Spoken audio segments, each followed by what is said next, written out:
भाभी क्या हाँ। कर रहा है इतने रात को? मैथ्स। मैथ्स? बाप रे। तो वैसे क्लास 11 का ही मैथ्स है, पर ये बहुत मुश्किल से वाला है, ट्रिगोनोमेट्री का। मैं तो 11 में ही हूँ, तो मैं तो ये सॉल्व कर सकता हूँ, और मैं देखूंगा कि जो मेरे उम्र के क्लास 11 में है तो वो इसको सॉल्व कर सकता है या फिर नहीं। ठीक है, बहुत तगड़ा सवाल है। तो देखो, मैं यहाँ पर एक बहुत ही अच्छा फैक्ट लिखने वाला हूँ कि देखो, जो होता है ना, साइन की पावर 14x, ठीक है, हमेशा छोटा होता है साइन स्क्वायर एक्स से। तो क्यों?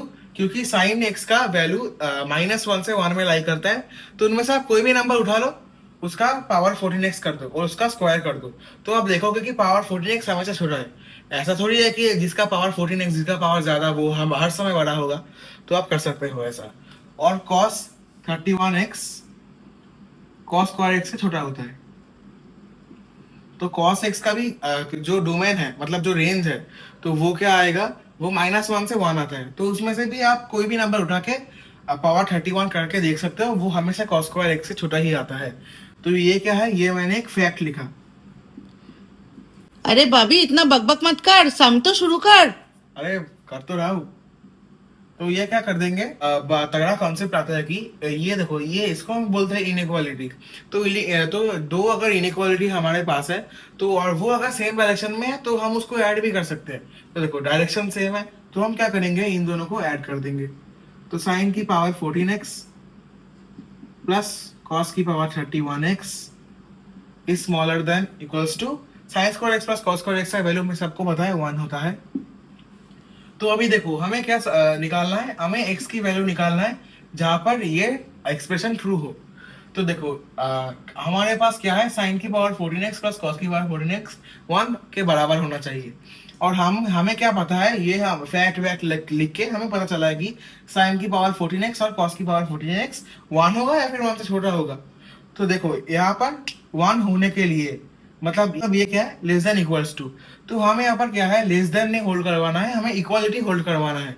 तो अभी बहुत इंटरेस्टिंग चीज है कि देखो, हमें अगर यहाँ पर इक्वालिटी होल्ड करवाना है ना, तो हमें यहाँ पर भी इक्वालिटी होल्ड करना पड़ेगा, यहाँ पर भी इक्वालिटी होल्ड करवाना पड़ेगा। क्यों? क्योंकि देखो, साइन की पावर 14x प्लस कॉस की पावर 14x या तो 1 होगा या फिर उससे छोटा होगा। पर हमें क्या चाहिए? मैक्स वैल्यू चाहिए। मैक्स मतलब 1। तो इसकी मैक्स वैल्यू चाहिए, मतलब इसकी भी मैक्स। तो इसकी मैक्स वैल्यू क्या होगी? Cos square x. इसकी मैक्स वैल्यू क्या होगी? Sign square x.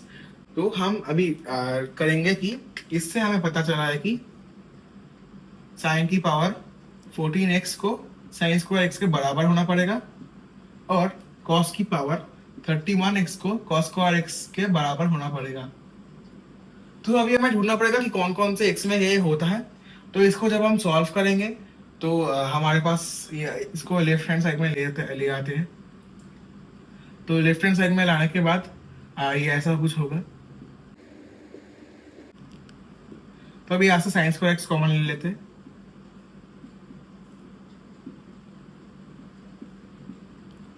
तो यहाँ से हमारा सॉल्यूशन आ रहा है क्या? साइन एक्स की वैल्यू क्या आ रही है? एक बार 0, एक बार 1, एक बार -1। अरे इतना सोच मत, तू तो बोल रहा था कि तू माहिर है, अभी तेरे से सम बन जाएगा।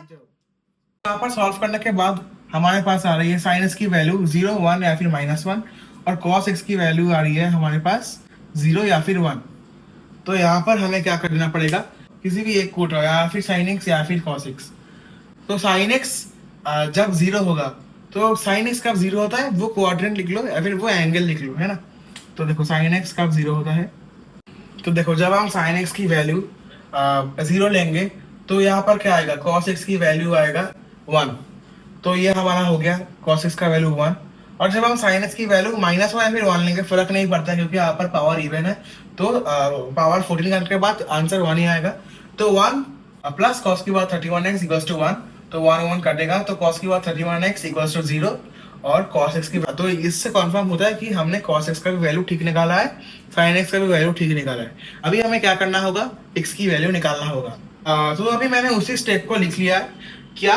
केस नंबर 1, जब हम sin x की वैल्यू 0 रखेंगे तब cos x की वैल्यू 1 आ रही है। केस नंबर 2, sin x की वैल्यू हम 1 या फिर -1 रखेंगे तो cos x की वैल्यू 0 आ रही है।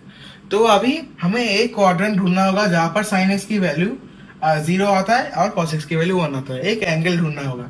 तो वो एंगल क्या है? तो देखो ये है हमारा क्या क्वाड्रेंट। तो साइन एक्स की वैल्यू जीरो कहाँ पर आती है? यहाँ आती है साइन एक्स की वैल्यू जीरो, यहाँ आती है साइन एक्स की वैल्यू जीरो। पर हमें क्या करना होगा, कॉस एक्स का भी वैल्यू वन होना होगा, क्योंकि देखो हमने जब साइन एक्स की वैल्यू जीरो पुट किया ना, तब कॉस एक्स की वैल्यू वन आ रही है। मतलब दोनों काम साइमल्टेनियसली हो रहा है। मतलब क्या, हमें इंटरसेक्शन लेना होगा। तो इन दोनों के बीच में इंटरसेक्शन, इन दोनों के बीच में इंटरसेक्शन। ठीक है, तो देखो साइन एक्स की वैल्यू इन दोनों पे जीरो और कॉस एक्स की वैल्यू वन कहाँ पर होता है? कॉस एक्स की वैल्यू वन यहाँ पर होता है। तो हमें कौन सा वाला एंगल लेना होगा? इंटरसेक्शन है, याद रखना, दोनों साइमल्टेनियसली होना चाहिए। जब हम ये वाला एंगल लेंगे ना, तब साइन एक्स की वैल्यू तो जीरो आ जाएगी, प्लस पर कॉस एक्स की वैल्यू आएगी -1, पर हमें 1 चाहिए। तो ये वाला एंगल लेना होगा, और ये एंगल आपको पता होगा कि ये एंगल क्या है, 2n पाई। तो यहाँ से हम लिखेंगे क्या, 2n पाई। अभी हमें एक और क्वाड्रेंट ढूंढना होगा जहाँ पर साइन एक्स की वैल्यू 1 है, फिर -1 आ रही हो, और कॉस एक्स की वैल्यू 0 आ रही हो। साइन एक्स की वैल्यू 1 है, फिर -1 यहाँ भी आ सकता है, यहाँ भी आ सकता है, और कॉस एक्स की वैल्यू 0 इन दोनों पे भी आती है। तो अभी हम इन दोनों को ले सकते हैं, क्योंकि हम इनमें से जो भी लेंगे वहां पर ही साइन एक्स की वैल्यू 1 है, फिर -1 आएगी, और कॉस एक्स की वैल्यू 0 ही आएगी। तो इन दोनों का क्या है, इसका एंगल है 4n+1 π/2, और इसका एंगल हम जानते हैं कि 4n+3 π/2। तो इन दोनों को मिलाकर एक होता है सॉल्यूशन, क्या होता है, ऑड मल्टीपल्स ऑफ π/2। तो उसको हम क्या लिख सकते हैं, 2n+1 π/2। तो अभी हमें इन दोनों चीज का यूनियन लेना होगा। क्या यूनियन? तो यूनियन कैसे लेते हैं? तो हमारा फाइनल आंसर क्या होगा, x की वैल्यू 2n पाई यूनियन 2n+1 π/2,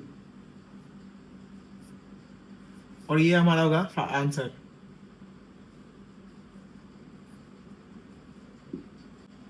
पता नहीं तूने क्या किया, मुझे तो सम आती ही नहीं है। आप लोग ही बताना इसने ठीक किया है कि नहीं। बाय।